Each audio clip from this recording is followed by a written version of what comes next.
Afternoon, friends. I'm going to quickly go over how to import a course from the Physics PLC to your own course. The first thing you're going to have to do is you're going to have to start a new course. You can set that up. I already set mine up with my classes right here. So I'm going to open that link. Then you go into the Physics PLC and this Canvas course export file. You click on that. You download this file, you save it to wherever you want. I've already done that, saved on my desktop. So I will just go into the other part. So once you have that downloaded, you go to your course that you created. So you can get to that course by clicking the dashboard button, clicking on physics, whatever you named yours. And I've already imported it in here, but what you have to do is go to settings. You click on import course content. You can see that I already did that here. But up here in the import content, I select Canvas course export package, choose file. I find that file in here. I always like to do the select specified content. Then I like to adjust events and due dates, and I just like to remove the dates so it never happens to be just adjusted. And then you just click the import button. It uploads that file, which takes a little bit, but not too bad.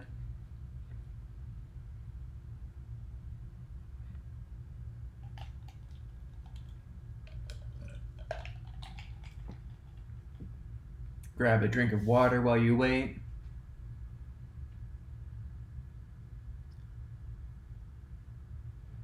Definitely takes some time because there's a lot of content that you're uploading.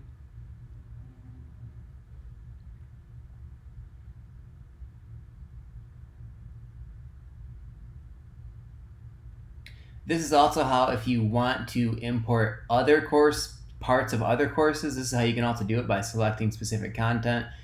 You can do as many courses as you want and combine them into one course over here. I've done that before where I like this part of my one course, but I like this part of the second course, so I've combined courses this way. But you have to make sure you do select specific content.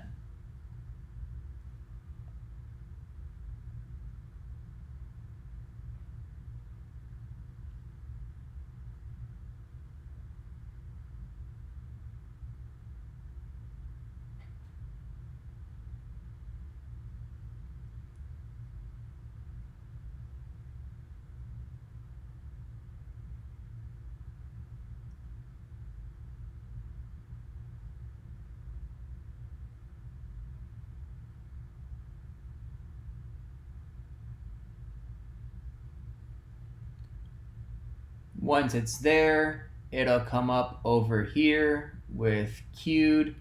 It'll do its little running thing over here. And then it'll say waiting for selection. This is when you select the select content button and you go in and you can import whatever you want. If you don't want to import something, then if you want everything in this, then you can do that. If you don't, then you can just select whatever checkboxes you don't want. I would suggest, if you're just going to use this course outright, you just go through and select all of these things, because otherwise you're going to end up missing something, and that's not going to be good. Once you have it, you click on select content and it imports. I'm not going to do that because I don't want to copy my course again. And then it's imported. Then what you will need to do is go into settings, make sure your time zone is set up correctly. Then there are a couple other settings underneath here and more options. I like to let students self-enroll by sharing with them a secret code or URL. That's how that's how I did it for all of you that joined. I just sent you this code. That's the easiest way to have students self-enroll. Add a join course to link to the top. I like to show recent announcements of 5. Let students attach files to discussions, but I don't want them to create or edit or delete their discussion posts, because if they post something, I want to be able to see it without them editing or deleting it. You can still delete it, but they just can't. So let students organize their own groups. I usually like that for their project stuff. I'm trying out the height totals into student grade summary, and that's all the the checkboxes you need there. Update course details. Sections, I like to have like my second period, fourth period, fifth period, whatever periods I have in a normal year. You just type in like second period, click add section, and then it adds that section. Navigation, these are the only things that the students will see in their student view. So that's everything there. Feature options, this is important. You need to make sure you have Learning Mastery Gradebook turned on and Student Learning Mastery Gradebook turned on. That's that evidence-based grading options in here. This other stuff, the ones that don't have sliders are just permanently on. The ones that do have sliders, you can decide those. You can also add a bunch of apps if you want. I know I usually have like the Google Drive app, the Microsoft 365 app installed. Turnitin.com if you have it. Turnitin.com and Microsoft Office 365 have certain requirements that you have to figure out from your school. It's a little more complicated than just installing them, so just be aware of that. You have to go through whoever your Turnitin.com person is on your school site. But that is pretty much it. If you want to see what students' view looks like, you just click the student view up here, and that takes you to what a student will see. Oh, before I forget,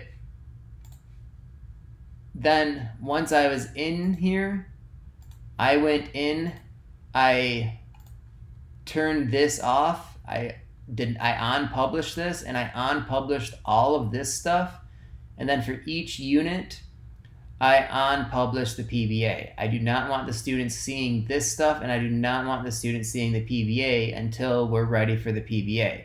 So I did that in every single unit. The storylines they can see, I left our projects on. They can still look at those and see, so that way they can start kind of planning. But yeah, everything else I unpublished besides the storylines for the students and the projects. So please do that as well, so that way this stuff just isn't out there for everybody.